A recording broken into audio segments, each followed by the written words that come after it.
if we want this independent movement to become something where we can actually achieve tangible goals, we have to build a proper foundation. And one thing that we have to do is simply bring the independent movement together. Welcome to The Political Independent, your weekly home for a refreshingly nonpartisan take on the news, as well as thought-provoking discussions on how to improve the American political process. Now here is your host, Gregory Anderson. Welcome, my fellow independents, to episode number 3 of the podcast. I hope you all had a fantastic week. Mine was okay, which in 2020, okay is truly a win. We have a great show for you today. I was planning on talking about what happened at the DNC, even though it wasn't all that exciting. That was something that I was thinking about a lot over the last week. I was also planning on talking about mail-in voting, which is not only not exciting, but scary because it's going to play a major part in the upcoming election. But there is some things that sort of consumed my thinking as I was planning on what to talk about for this podcast.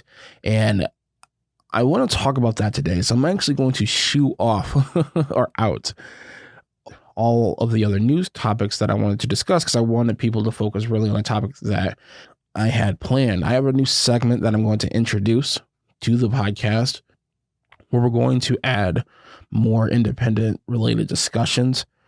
You know, in the trailer, I sort of alluded to this.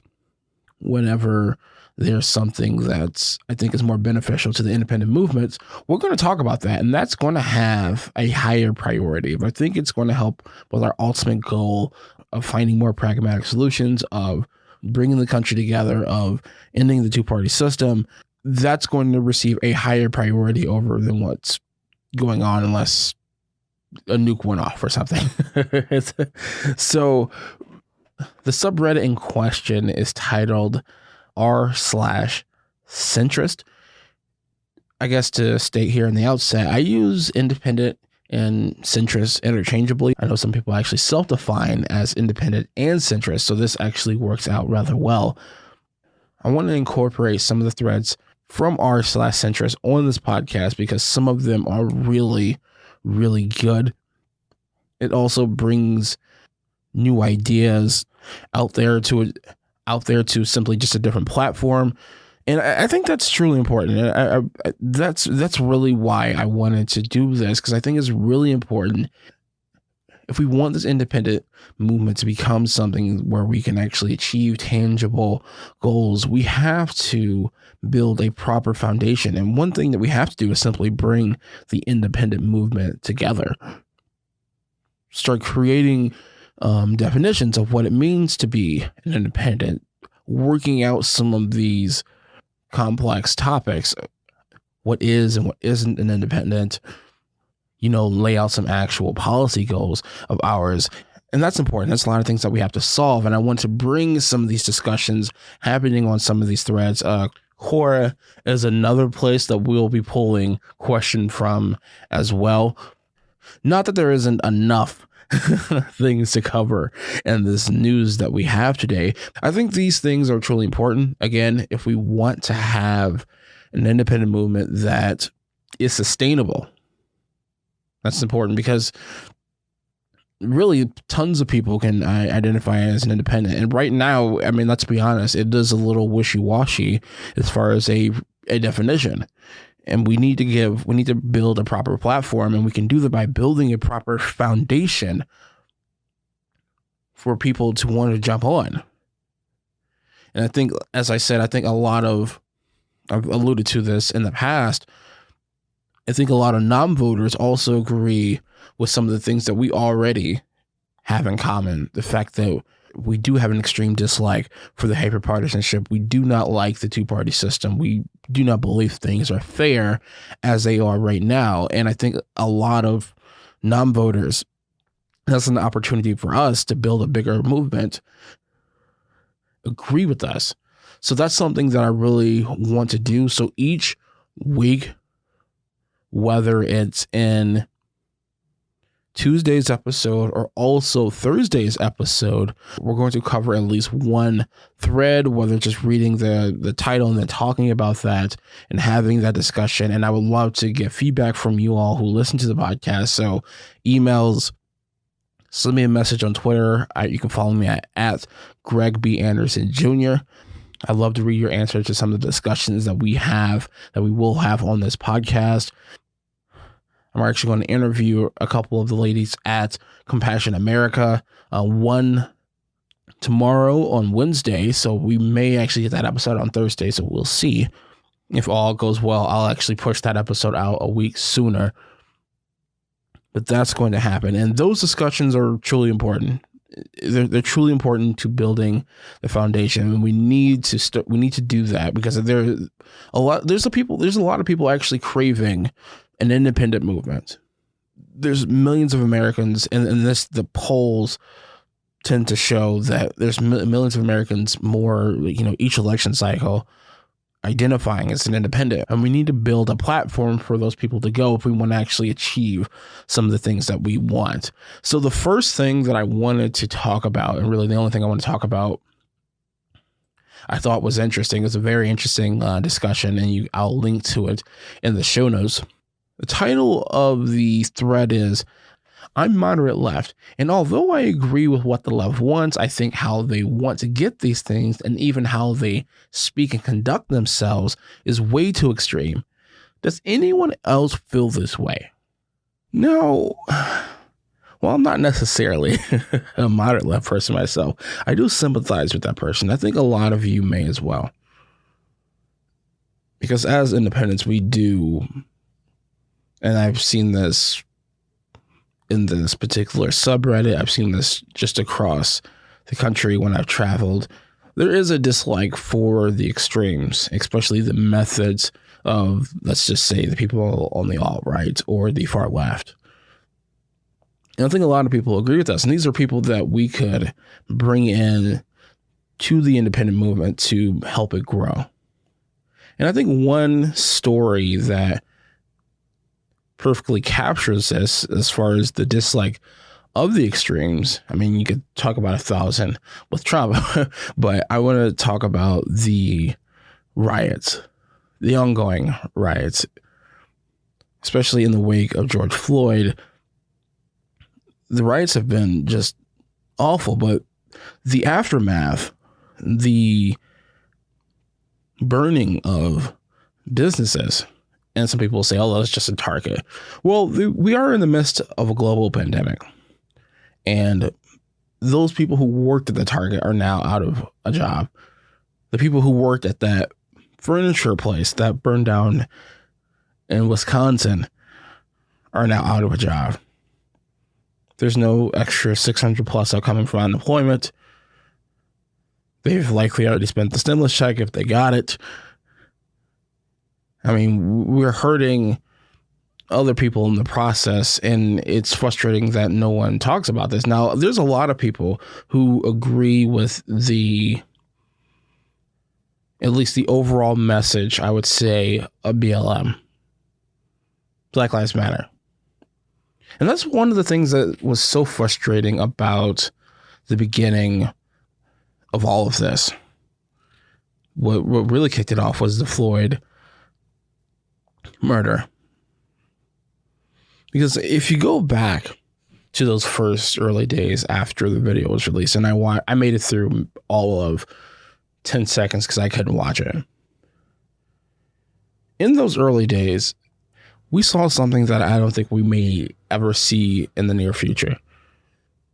We saw solidarity from the left, right, and center on one topic for the first time in a long time. I mean, and this was, like I said, I watch a lot of content from left, right, and center. This was the Daily Wire. This was, I believe, even Sean Hannity.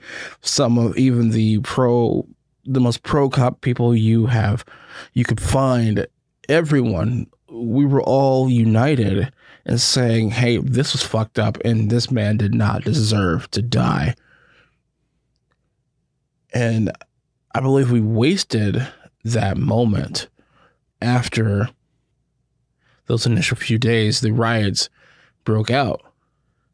And then that, of course, gave an excuse for some people to sort of tune out. And some people may say, oh, they were possibly going to do that anyway. But I think in a climate, especially the one that we live in now, in a climate where people are begging to misrepresent your position, are looking for a straw man, are looking for reasons to not support your policy positions, don't give them ammunition. Don't give the people a negative talking point. Because, like I said, I believe that, like I said, that was, I feel like that's like a once in a lifetime situation where we had universal solidarity on a particular issue. And now with all the rioting, a lot of people may lose sympathy. There was a very interesting article on Quillette that I have to at least mention here in passing. It was titled, "Condemn This Violence Without Equivocation." This was written by Glenn Loury. This was actually written a couple of days after all of this started. And I want to read just a couple of paragraphs so that way you really get the gist of what has happened. A little later down in the piece, it says, "Not only are theft, arson, and violence immoral, but they are politically counterproductive. It should be obvious that the outrageous injustice apparently perpetrated against George Floyd can in no way justify or excuse criminal behaviors using the chaos of mass protests as cover for the sprees of looting, arson, and mayhem. No civilized society can allow righteous anger to become a license for indulging in one's basic instincts. The violence, arson, and theft must stop, and as long as they continue, they must forcefully be condemned. To condemn the rioting, which I believe is moral and politically imperative, is not at all the same as opposing the protests. Many observers are reluctant to do the former because they wish to avoid the latter. I maintain that this is a grave mistake. On the contrary, sympathy for these protesters' reform agenda would seem to require condemning the nefarious deeds of looters and arsonists, for the rioting plays right into the hands of those political forces that are at least sympathetic to the interests of poor communities of color. Mark my words, the violence from these protests will, if they persist, provoke a vicious backlash. It will discourage people from viewing the plight of the poor minority with compassion and understanding. And that's what I really wanted to point out. Because as people, people are already hurting from the pandemic, from the lockdown, from the permanent job loss to people potentially being evicted from their homes. People are hurting right now, and having their job broken, to having their community set on fire will easily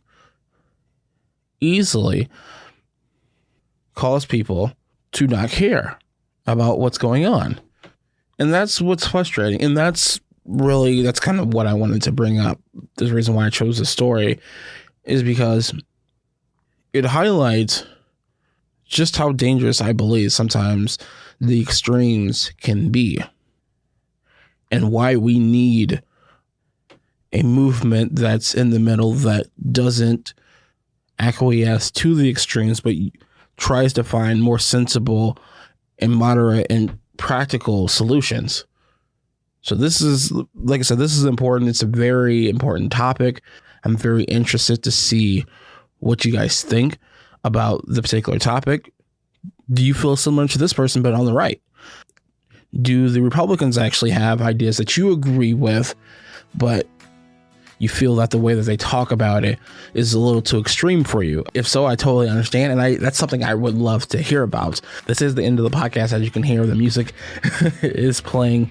If you would like to reach me, do so at politicpodcast@gmail.com. As I said, we do have another episode coming out, I would say Thursday. I hope to have Compassion America on Thursday. If all goes well, it'll be on Thursday. If not, we will do an episode where we talk about how to be informed, basically We'll go over all sides, iPhone's media, and then also sort of organize things on how much time you have throughout the week to pay attention to politics. But we'll go into that when that time comes. Thank you so much, and I'll see you on Thursday, my friend.